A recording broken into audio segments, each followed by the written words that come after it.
चलो ये list chapter 382 start करते हैं। हमने पिछले चैप्टर में देखे थे जीवू उसका फाइनल अटैक थियन के ऊपर कर चुका था।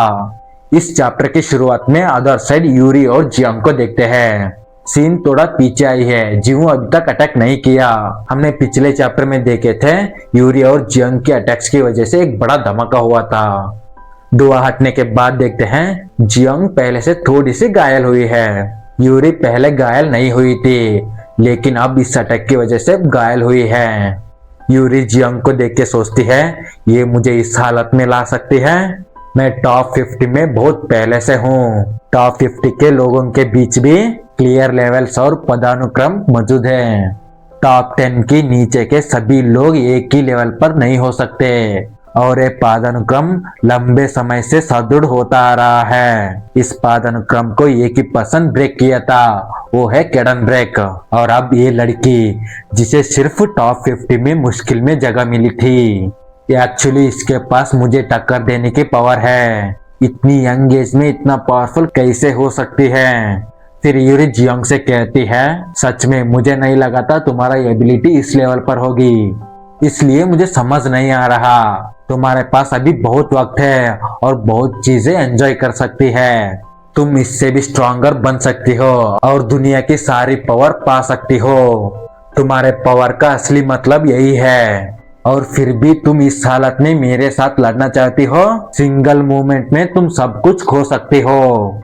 ये सब केडन की डिसिप्लिन को मदद करने के लिए कर रही हो। जियांग नहीं, मैं उसकी मदद नहीं करूंगी क्योंकि जीवू यही चाहता है, लेकिन मैं हार गई तो जीवू मुश्किल में पड़ सकता है। यूरी तुम सिचुएशन को समझ नहीं पा रहे हो। अगर मैं बीच में ना पड़ा तो भी थियन उस बच्चे को मार डालेगी। नहीं, वो बच्चा अब तक मर चुका होगा। थोड़ी देर पहले थियन जो टेक्निक यूज की थी ना, वर्ल्ड की टॉप 100 अवेकनर्स के लिए भी वो डेंजरस थी। मुझे नहीं लगता उस अटैक से वो बच्चा बच गया है। जियांग मुझे विश्वास नहीं होता कि जीवू मर गया है। यूरी वो बच गया तो भी उसके पास लड़ने के लिए स्ट्रेंथ नहीं होगी। तभी जियांग और यूरी जीवू और थियन के अटैक्स को देखने लगते हैं। ये वही वक्त है जब थियन और जीवू लॉन्ग रेंज अटैक्स कर रहे थे।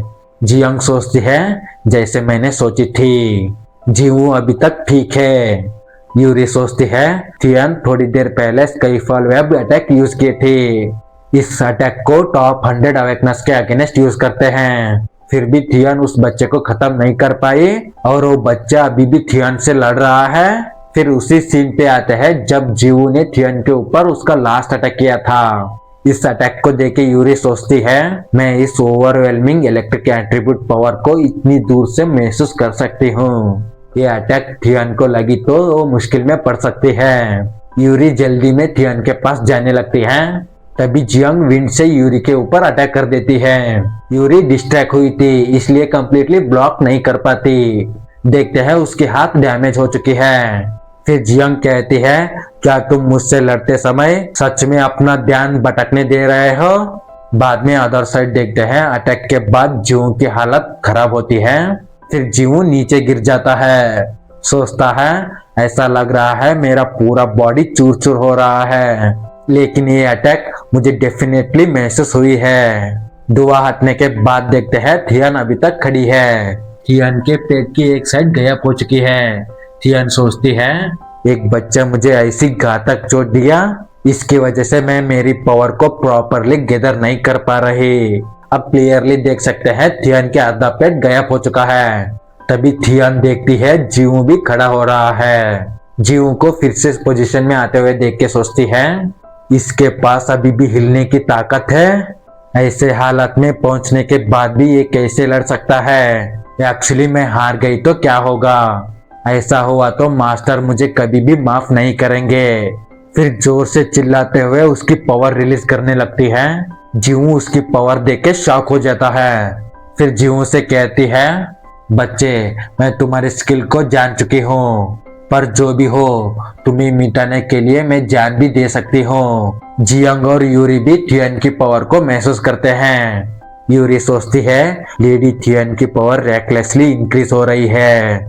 क्या ये और एक लार्ज स्केल टेक्निक यूज करने की सोच रही है। ऐसा हुआ तो उसकी पावर नियंत्रण से बाहर हो जाएगी। थियन को देखते हैं जीवू को मारने के लिए पागल हो गई है। थियन की पावर देख के जीवू सोचता है इसकी पावर बढ़ रही है, इस लेवल की चोट लगने पर भी ये उस अटैक को दोबारा करने की कोशिश कर रही है। तभी थियन कहती है कम से कम मुझे तुम्हें मारना ही होगा।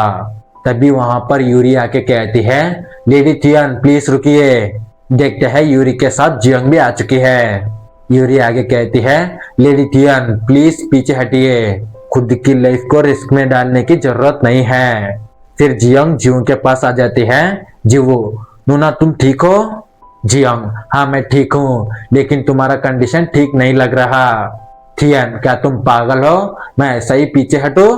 मैं अनलकी थी और घायल हो गए, लेकिन हारी नहीं हूँ। यूरी मुझे पता है, लेकिन उस टेक्निक को दोबारा यूज किया तो रिकवर होना मुश्किल हो सकती है। थियन लगभग रो रही होती है। तभी आयोडोर की आवाज आती है बस बहुत हुआ। देखते हैं आयोडोर वहां पर आ चुका है। थियन तो आयोडोर को देख के शॉक हो गई है। जीवू सोचता है क्या ये इस लड़की का मास्टर है, क्या ये उस लड़की का मास्टर है जो वर्ल्ड की टॉप 10 अवेकनर्स में से एक है। आयोडोर थियन की पेट को देख रहा होता है। फिर जीवू से पूछता है क्या तुम हो केडन की डिसिप्लिन?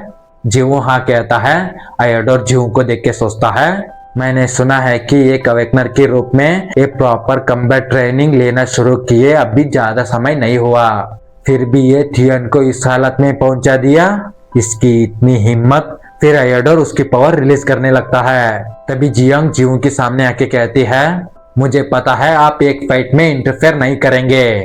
आयोडोर हाँ ये सच है, लेकिन फाइट ऑलरेडी खत्म हो चुकी है और ये बच्चा केडन की डिसिप्ले है। मेरे उसके डिसिप्ले को जानबूझकर खत्म करने का कोई इरादा नहीं है, लेकिन अब ये मेरा नजर में आ चुका है, मैं इसे ऐसा ही छोड़ नहीं सकता। ये सुन के जियंग और जीवू शॉक हो जाते हैं।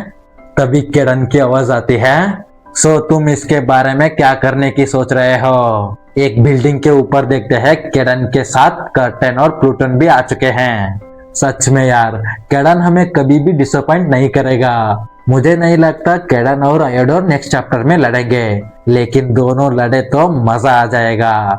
ठीक है नेक्स्ट वीडियो में मिलते हैं। अभी तक सब्सक्राइब नहीं किया तो प्लीज सब्सक्राइब कर दो, पसंद आया तो एक लाइक भी ठोक देना।